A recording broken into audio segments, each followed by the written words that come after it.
Okay, first of all, how is the youth center at risk of shutting down when it's literally the only place in town to go? Hello, ma'am. Did you see that ma'am in the background? Ma'am!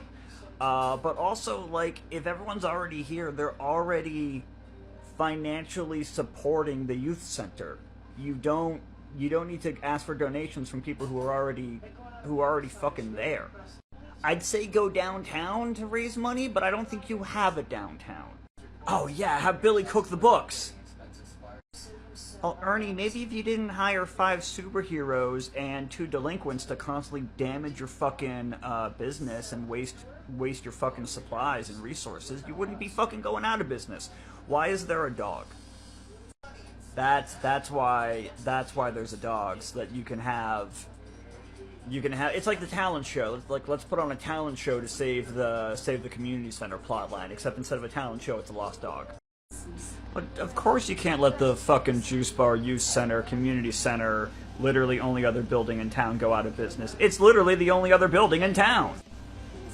Guys, it's a dog. You can let it walk on its own. You're taking the dog for a walk, not a carry. Goldar wants to send down putties to finish them off. When have the putties ever even come close to doing that? Like, you literally have Jason infected with a flea monster that's contagious to the putties, and they're still, like, he's infected with the newest monster of the week, which I think is an original for the Zhu 2 footage, and the putties still can't take him on. You really didn't think this part of the plan through when you made the monster flea contagious. Like, Rita, Goldar, the fuck? Yeah, that's definitely a new monster for this footage. The color palette is, I mean, it's one color, but decent shading on the color at least. And as a design, especially for a giant flea monster, it's pretty good. You know, whether they're fighting, whatever the monster of the week they're fighting is, whether it's a squid, or a eyeball, or a flea, seeing the Megazord, it just always scratches the itch. But untush! Are they just not filming this on a normal tokusatsu set with everything miniaturized? Like, is that why they're using a really low camera angle to make them seem bigger when they're just filming in a normal outdoor location? Because that's the impression this is giving. See, like, you look at this looks like a normal shrunken landscape set for them to be filming on. See what I mean? It's like the difference in the lighting, it's the difference in the detail on all the mountains and everything that they're fighting in. I don't know, I'm probably overthinking it, but that low angle really made me think that they were at a normal location, and I kind of wish they did that more often. That is exactly what I was picturing for the owner of the dog. Anybody who's going to post a reward which is enough money to save a business for finding their lost pet is gonna look posh. Okay, aside from the reward, maybe take this man out. Like, come on, Ernie. Ernie, get yourself a sugar mama. Get yourself a sugar mama. You two would be adorable together. The dog likes your cooking, and she would love that her dog loved your cooking. It'd be hilarious if the check was only for like $50 and is not enough to save the business. How many zeros are on that fucking check that it can save an entire business? How come the itch didn't go away when the monster died? Like, normally that's how this shit works. Oh, you're not, you know what, I mean, it works for Skull. He already wears a collar.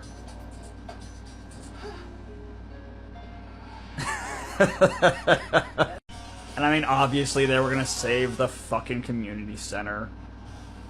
I do like how that worked out, though. Oh no, the time capsule episode.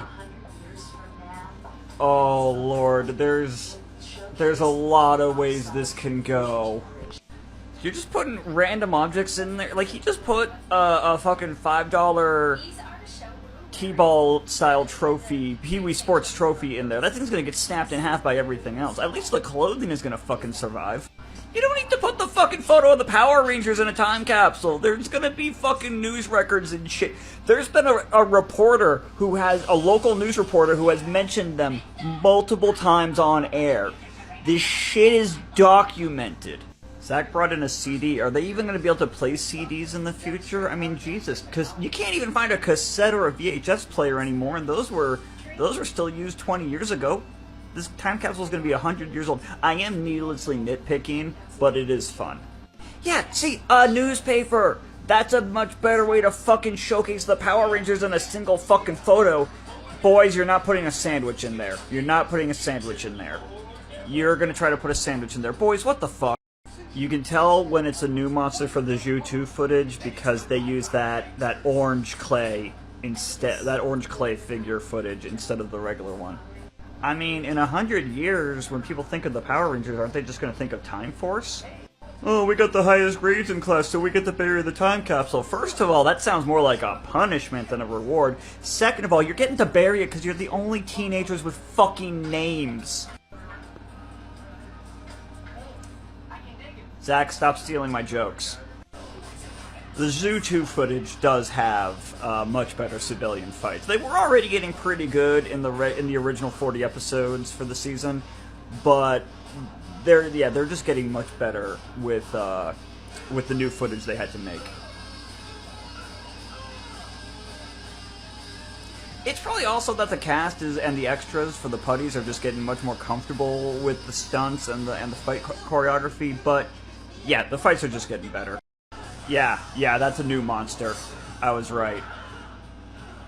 There has been in the bonus footage, there has been a couple of the original Zhu Ranger monsters, like the Chimera. I think it was the Chimera, but that's definitely a new one. Oh lord, this better not be the fucking glitter armor. The glitter armor was the lamest upgrade in the history of Power Rangers. You know an episode is struggling for ideas when they pull out the other dimension trick. Okay, so normally the Megazord fists are just like locked in like that, and they're just a static part of the prop, right? Like you can see clearly they're just, you know, the suit actors just wearing them like boxing gloves, basically, right? But sometimes when they have to actually show the hands grabbing something, they'll have actual hands. But did you see? You can see how far in the other hand. Like, look at that. Look at how far in that hand is falling inside the gauntlet, inside the rest of the arm sleeve. That is, I fucking love it. That's fucking hilarious. Alright, careful with how you haven't had a great track record so far, especially with Trini's family members. I'm assuming that's a family member because every non-American character has been her family member. That's gonna get turned into a monster, isn't it? But don't. First of all, you don't have to. I mean, I'm not gonna criticize you for teaching. No, I am gonna criticize you for making her have a praying mantis just to learn a praying mantis style of kung fu that we've never seen her use and we'll probably never see her use again. Obviously, I'm gonna bitch and moan about Bulk once again getting shit thrown all over him, but look at Ernie! Look at, like, was he not expecting that? Like, was the actor not expecting that? Or was, like, why are you gonna make a mess in this man's place of business and then just walk away? You fucking children. You don't need to learn a new style of martial arts that emphasizes fairness when you're fighting a fucking space witch and her flying monkeys. Don't bring cockroaches into this man's place of business after you just spilled a milkshake all over this man's place of business. Although Kimberly, well, until now, Kimberly was more amused than anything else. Zordon, unidentified energy landed in the park. I'm a fucking dipshit robot because obviously it's fucking Rita. I'm in a mood tonight. No, but seriously, how is it just not immediately? Oh, it's got to be Rita. Like random suspicious energy source. Fucking obviously Rita or monster. Okay, now that is a good monster. That is a really, considering they probably had to do a rush job on that to get it ready for the bonus footage. That's a solid monster. Yeah, no, seriously, look at that thing. That's a great. It's a really simple design. You can see where the pants are versus like the bodysuit, but that's a good fucking design. Okay, but why does Rita's random praying mantis monster know kung fu? I just realized it now, but in this episode, Kimberly's apparently wearing a collar. I'm just gonna leave it at that. Yeah, but no, for real, why does her random... Like, I would understand if they pulled a TMNT and turned the praying mantis she was keeping track of into a monster, because then it could have been like, oh, I was the rat who learned karate by watching Hamato Yoshi. I always preferred it when Splinter was a human who got turned into a rat mutant, rather than a rat that got turned into a human mutant. Oh, well, Trini, that is just disrespectful. Oh, that is just right in the eyes! Right in the eyes! That is more than disrespectful. That is painful. Yeah, see, so much for a fair fucking fight. What, the Mantis can have reinforcements, but Trini can't? Fuck your bullshit. So this episode title, they've got to be bringing back Tommy in the Green Ranger suit somehow, because I know there's more fucking Green Ranger footage. I distinctly remember episodes where, like, he's struggling to stay in combat because he doesn't have enough energy. Also, they just dropped him as a fucking guest star or whatever it was. Starring. Oh, excuse me, not guest starring. Starring. Put JDF as fucking top billing, man. I mean, the man did earn it. He is Power Rangers Legacy. Oh, holy shit, I just realized this is Parents' Day, and yeah, the color coding in the clothing is apparently at least somewhat genetic. Not for these three, obviously, but with Billy and Jason's dads. I don't think Skull's parents raised him to be a bullying piece of shit. I think they just raised him to be fucking counterculture. Like, I think that's all it is, and in the 90s, being counterculture meant you were in detention every fucking day. Can you let this man... Look how excited Bulk is to be here. You didn't even let him get in the fucking door before you slap not only him with food, but his mother. Like, look, is it because his dad is thin that he doesn't get food all over his face? What the fuck is up with this season? I swear to Christ, one of the writers has a fucking feeding fetish. See? Genetic. That's Kimberly's mom. It's the clothing, the color coding is fucking genetic. That's how Zordon picked the Rangers. Apparently, it's fucking genetic. I forgot that Kimberly's parents were divorced. So was that her mom or her stepmom? I'm assuming mom, because again, the pink is genetic. Who would come to Parents' Day for the putties? What's the genealogy of Clay? I don't even actually have a joke for that. I'm just, like, idly wondering, like, how would that work? Like, if Rita, especially because Bandora was, like, her whole thing was, it was her son that she lost that turned her evil. And she had the whole family dynamic with her minions. Like, if Rita did that, what would the family hierarchy be? The putties gotta be on the bottom. Oh, the putties are the foundation because they're clay. There we go, I made it work. Y'all are fighting unmorphed right outside the community center when your parents are inside. How are your identities still a secret? That was a bitch and split kick, Austin. That was. I'll give you credit for that one. God, Amy, fucking. No wonder I had a goddamn crush on Amy, or Kimberly, the character. You know what? Same potato tomato, potato per ranger. Okay, what is the point of sending a drill mole tunneling monster to kidnap everyone if you just fucking do that? You didn't have to send the monster, just teleport them away. I literally made myself hoarse with that. Good grief. I guess this also solves the problem of anyone spotting them fucking fighting the putties if they're all fucking gone. You know what? I'll say it. The Zhu 2 footage, definitely an improvement. Like, having footage that was made for the show specifically instead of having to adapt everything definitely makes a difference. It's still not as good as the original Zhu Ranger, but it definitely... I love any time David gets to have a grumpy look on Billy's face rather than the general, whatever his, like, default expression tends to be. Alpha, I detect something amiss. He has an electric crown on his head. I'm Zordon and I'm in a tube. Again, when David gets to actually let Billy be angry, it's honestly some of the best fucking moments for the character. Ah, it was her mom wearing all pink. It's fucking genetic! God, Goldar and Rita love their arbitrary timers on all these big dramatic moments.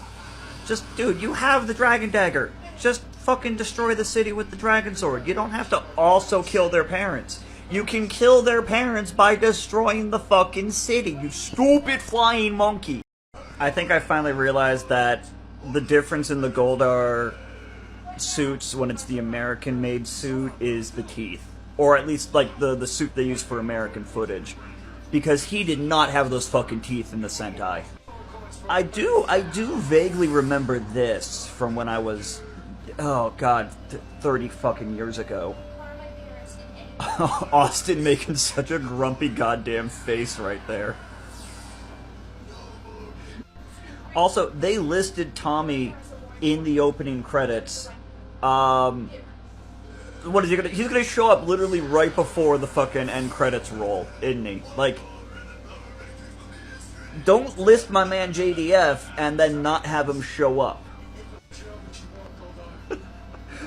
Austin, what the fuck are you doing to your voice? You sound like Dean from Supernatural in, like, the later seasons. See? See? No goddamn teeth. Well, I mean, he has teeth, but he doesn't have, like, fucking such obvious teeth. Yeah, literally right before the end credits. Although they did give him his own theme right there at the end, so I'll take it. I'll fucking Congratulations, kid, you've been pulled out of reserves. Also, this coin will kill you if you overuse it. So, you know. Yeah.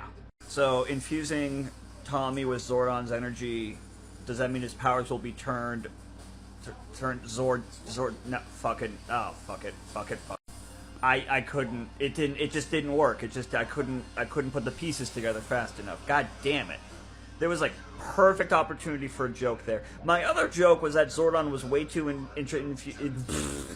my other joke was that Zordon was way too excited to infuse a teenager, you know, and I'll let that just play out. Yeah, I'll let you fill in the blanks there. A solo fight always works better in Mighty Morphin because, I keep saying it, they only have so many actors for the putties. So, if they send down 5 putties and all 5 rangers are there, you just get a bunch of one-on-one fights. But if it's 1v5, it really gets to show off the rangers much better. Fucking bonus power hitting him like a fucking steroid shot. Also, he does not have the white diamonds under that shield. That is not a proper... That's just a green jumpsuit. That's not a proper Zyuranger green suit. Why would Goldar leave it exposed, Tommy? You know better. See, he booby-trapped it. You worked with him for a week! You should know better! Oh, well, alright, well, at least he got it. Okay, but later on, like, with the whole Z-Wave at the end of the Zordon era, it's made pretty clear that Zordon's energy is just, like, nothing but, like, positive cosmic energy, so... Either, obviously that's a retcon, but, like... He's either just not able to handle it, or he's inherently evil. Also, why are you leaving him laying on the floor? Is this the only room in the command center in that giant-ass building? Do you not have a medical facility? They're literally bringing Zordon back by pulling a Captain Planet with their power coins. You know what? I'll fucking allow it. I will fucking allow it. And just like that, there are no consequences to this misadventure.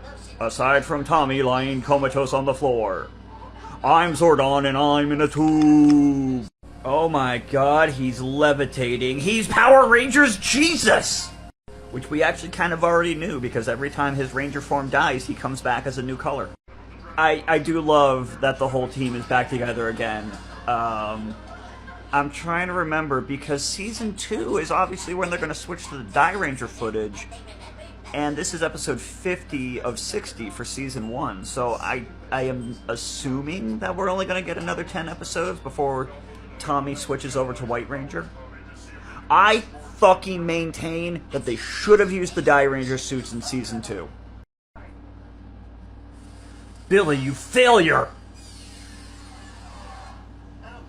You don't believe it? That's actually one of the best jokes Bulk has made the entire season. You know, when it comes to minions, I'm pretty sure that putties are just the B Squad. It's gonna be the whole episode, folks. Is gonna be B puns. Deal with it. I wonder how much of the fight footage gets cut and left behind as B-roll. I warned you. Alpha, the Rangers are in trouble. Behold the viewing globe. I'm Zordon and I'm in a tube. Really, you're gonna make Billy leave all his stuff behind? Don't say observe the viewing globe. The joke was right there, man. I already made it for you.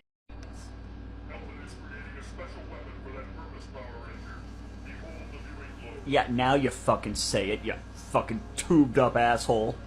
No, you know what, Zordon? No, you don't get credit for making the B pun now. First of all, I already made it for you. More importantly, the moment is fucking gone. Like, you ruined it. You ruined the bit, you fucking space wizard. Now, it's fine for the bee monster to keep making puns. I expect the bee monster to make a pun every fucking line. Zach, what the fuck, dude? What the... Is that a fucking fighting technique, or is that a whole different kind of assault? I do love that the premise of this episode was Rita saw that Billy got a B on a test instead of an A, and just went with that. Just fucking went with that. B for the monster. Pretty much everything that was it on her end, honestly. Like, the rest of it was just me making B puns. I mean, Trini's doing praying mantis kung fu a while back, so she makes a praying mantis monster. Billy gets a bee, so she makes a bee monster. Rita is just the pettiest bitch.